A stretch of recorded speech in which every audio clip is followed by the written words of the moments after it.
అమ్మవారి వైభవం ఎంత గొప్పదంటే రత్నగ్రైవేయం, రత్నాల కంఠహారం ధరించింది. గ్రైవేయము అంటే కంఠహారం, ఎందుకంటే గ్రైవం అంటే కంఠం, గ్రైవేయము అంటే కంఠహారం అంటే నెక్లెస్ అని అర్థం అనమాట.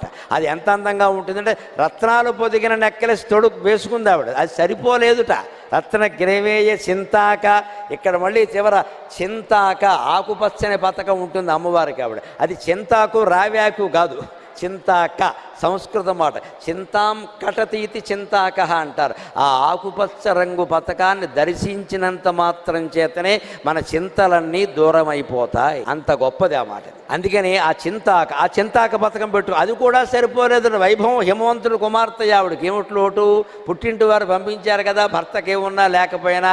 అందుకని రత్నాల హారం వేసుకుని చివర చింతాక పథకం పెట్టుకుని సరిపోలేదు, ఇంకా ఏదో కావాలంటే దానికి ముత్యాలు వేలాడేలా చేశారట.